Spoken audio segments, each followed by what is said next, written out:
Hello and a very warm welcome to this Independence Day podcast under Network 18 and ITC's ongoing thought leadership campaign, Swabhiman Bharat, that highlights indigenous successes, seeks solutions, and creates influential conversations around Aatmanirbharta.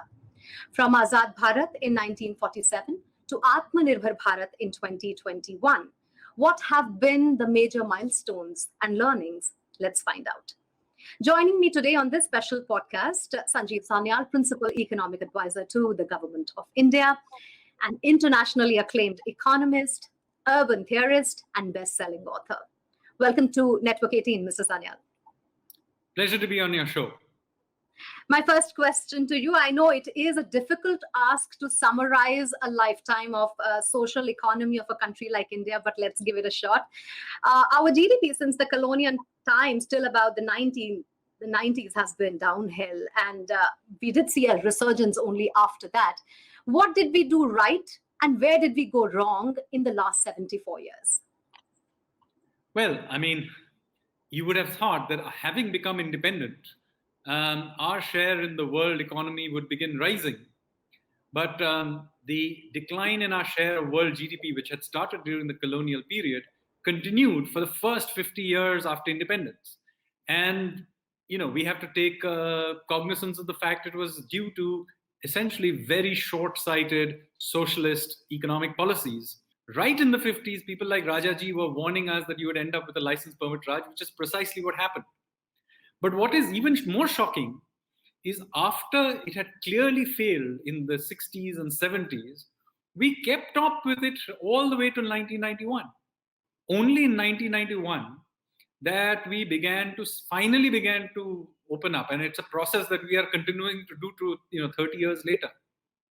Your book, The Indian Renaissance, also opens to a statement that hails two calendar years as the most important ones, 1947 and 1991. And you have mentioned 1991 right now. And we also look at a behavior change in people. People behaved very differently in this new economy. How did that change and what exactly changed? Future generations will read two major dates of history from the 20th century, if they are reading Indian history.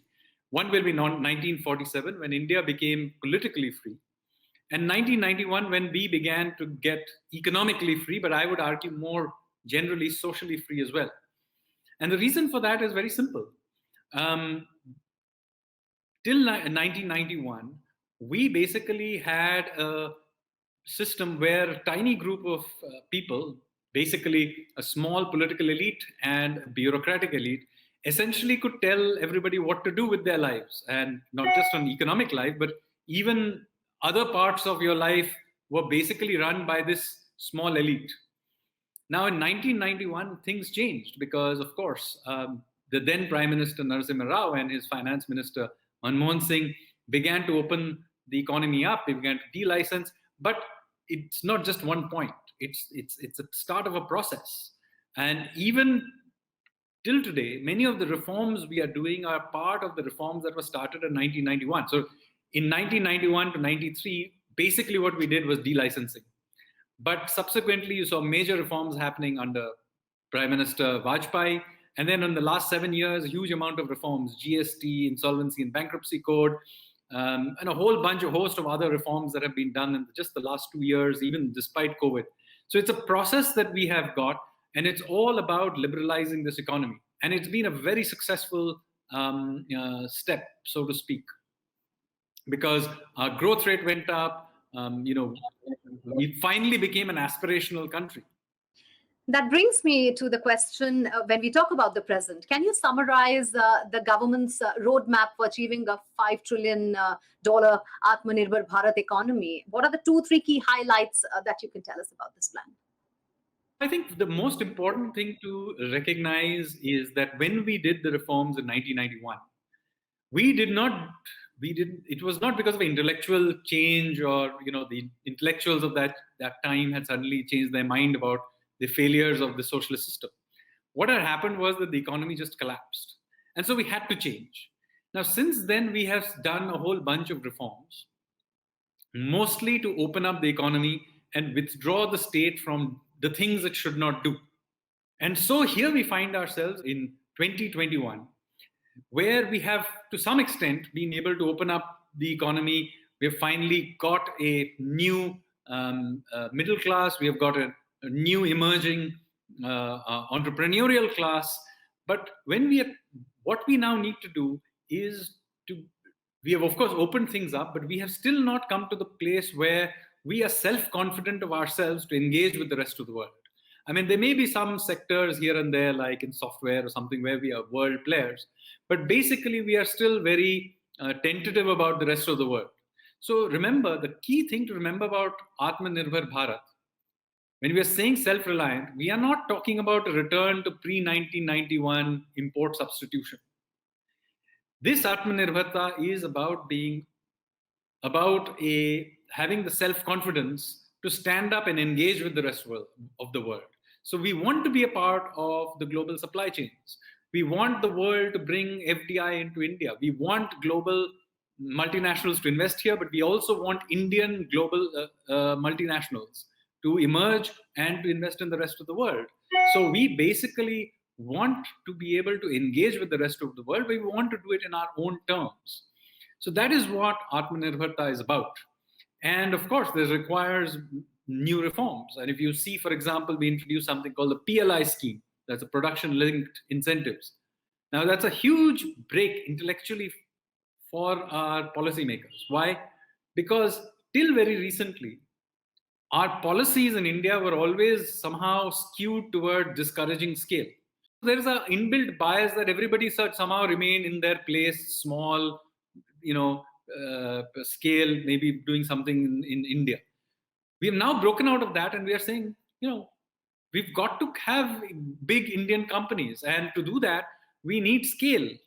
And that, therefore, the production-linked incentive scheme is a unique scheme in Indian economic policy making, is that we are actually rewarding people for becoming global scale.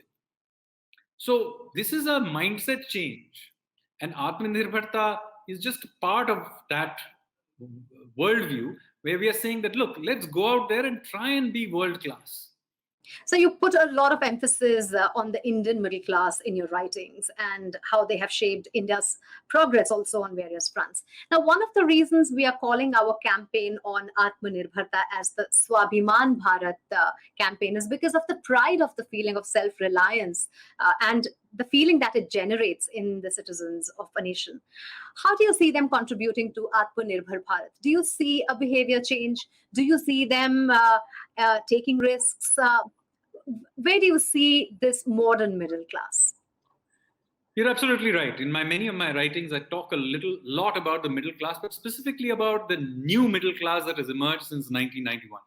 So this is the middle class whose parents or grandparents were not middle class till the reforms of 1991 happened. So till the 90s, the middle class that you had was a combination of the pre-independence colonial middle class that had carried on, and then some additions to that middle class that had happened during the socialist period through people who had maybe made their way up the bureaucracy or the public sector. So this was the middle class that existed till the 90s. Now, this middle class was not a risk-taking middle class. I mean, remember, this is a public sector-generated middle class or a traditional middle class from the pre-independence era. So this was not a self-confident middle class. And in many ways, after liberalization, when the new middle class began to emerge because of call centers, big people working in call centers, new companies began to do all entrepreneurial things. So this old middle class used to actually look down on the new middle class as being kind of crass and don't know how to eat with a fork and knife kind of thing. But this middle class has slowly but steadily become the dominant middle class. And I am actually a person I'm a big supporter of the middle class, because this is a middle class that's self-confident in itself. It doesn't care about which English accent it speaks on. It doesn't care about how well it can quote Shakespeare like the old middle class. This middle class wants to do dhanda. It wants to take risk. And so you can see them in every field. I mean, look, we just went through the Olympics. Look at the backgrounds of those who went and won those.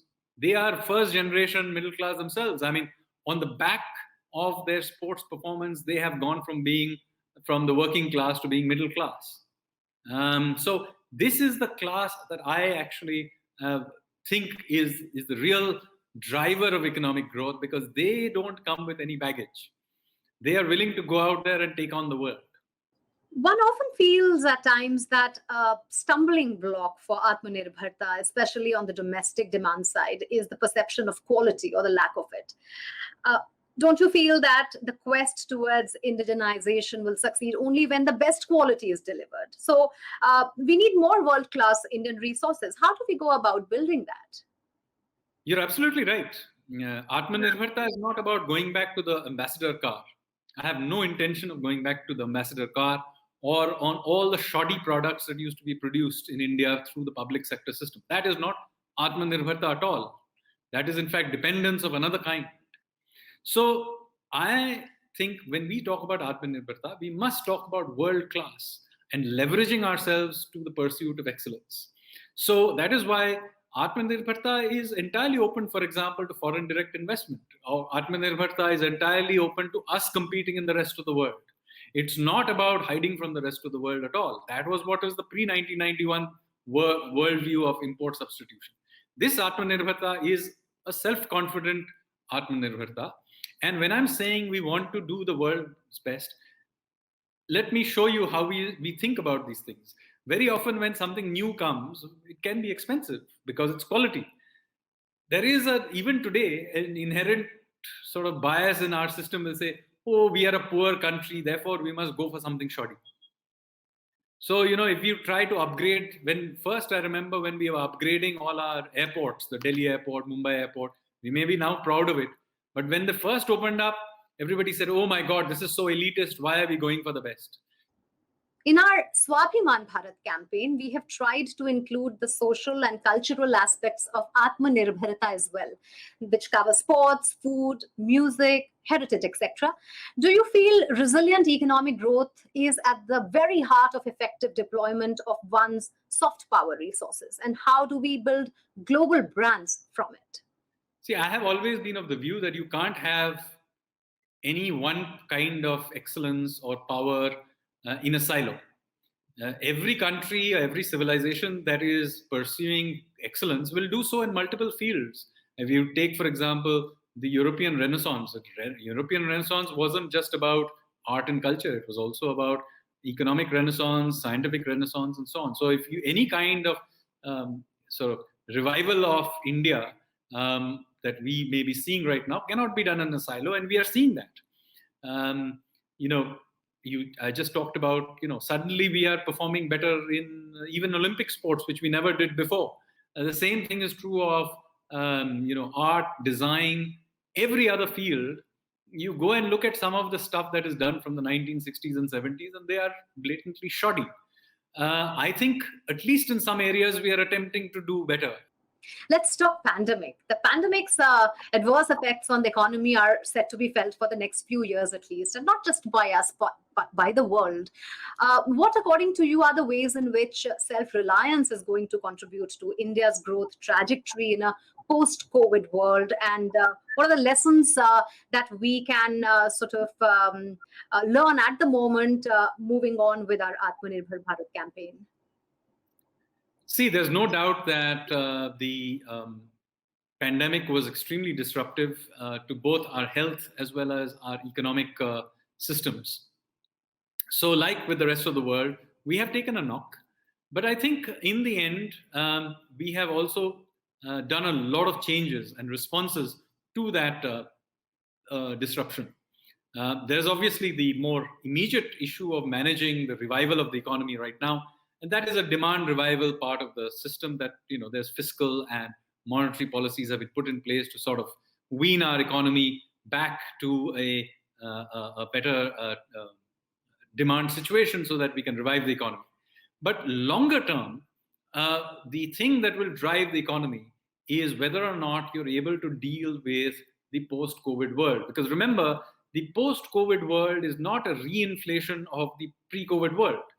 The post-COVID world will have its own technologies, its own supply chains, its own geopolitics. And so all of these things will mean that there are both problems and opportunities that will be brand new. And it's very difficult ex ante to be able to tell what they are. So what matters in the end is your economy flexible? Is your policy making flexible? Are you able to be efficient, to be globally competitive in this new world? And so if you have been watching what we have been doing in the last, even through this pandemic, we have been doing a large number of supply side measures. So in many ways, we have been quite unique in the world that India has been doing a lot of supply side measures. Every country has been doing demand side measures, so have we. But we have been doing a large number of supply side measures here. Some of them, of course, get more highlighted. But we have been doing a lot of nuts and bolts reforms. For example, we removed all the telecom related regulations on the BPO sector. We opened up the cartography sector. We have a new drone policy. So there's continuously structural changes that are being made. We, of course, removed the retrospective taxes as well, that whole thing. So what we are doing is basically smoothing out the system such that we get a competitive global economy. And for once, we are definitely seeing a response from that. So you're beginning to see, for example, large number of Indian unicorns emerge. The stock market is responding. After many years, bricks and mortar industries like cement and steel are saying that they're going to invest. We have seen record FDI flowing into India, 81 billion in the last financial year, and we are likely to beat that this year. So there is a lot of things coming through, but that depends on us being able to continuously improve our efforts to keep ourselves as a competitive global economy. And Aatmanirbharta in this context relates to us introspecting continuously making changes so that we can compete with the rest of the world and keep up with the rest of the world. What is your own vision of a truly Aatmanirbhar Bharat? My idea of Aatmanirbhar Bharat is a self-confident India that is able to leverage its inherent strengths, particularly our ability to innovate, take risks, do entrepreneurial things, and not just in business. We discussed earlier, the pursuit of excellence is a wider thing. We should be able to take risks in the fields of literature, in arts, in sports, in every other activity that human activity. And that is what I would say would be an Aatmanirbhar Bharat. So the most important thing is we need a culture that encourages people to go out there and do stuff. And the sign that I would say that we are succeeding would be that the future generations of Indians, the most talented Indians, say that they want to be scientists, they want to be entrepreneurs, they want to be writers, sportsmen, and they don't. And rather than saying they want to join do UPSC exams, the ultimate sign that a system is moribund is that the most talented people in that system want to be bureaucrats. Parting thoughts, what would be your message to the nation on the occasion of Independence Day? I think we are entering the next 25 years where India will be at its peak in many ways. Demographically, we will be in a good position. I think the geopolitical environment is likely to be in a good place. We've done 25 years of reforms, which will now, hopefully, we will begin to reap the benefit of that. And the time has come to do a new generation of reforms as well. You see, the last 25 years of reforms has been about the withdrawal of the Indian state. The next 25 years of reforms should be about making the Indian state do the things it should do. So all this while we're trying to get the government to stop doing the things it shouldn't do, we should now get the Indian government to do the things it should do. We need an efficient legal system. We need to focus on service delivery, particularly municipal services. We need administrative reforms. So I think these are the things that we should, policymakers, focus on. Well, this was a wonderful interaction, Mr. Sanyal, one that leaves you feeling very proud and euphorically hopeful about things in the changing times. We do have our challenges post the pandemic, but a positive disruption only happens in a volatile world and out of the comfort zone. Thank you so much for giving us time. Thank you very much. It's been a pleasure. Well, we will continue bringing to you in our Swabhiman series valuable insights about economic development, indigenous excellence, and stories of individuals and establishments that are invested in India's mission Aatmanirbhar.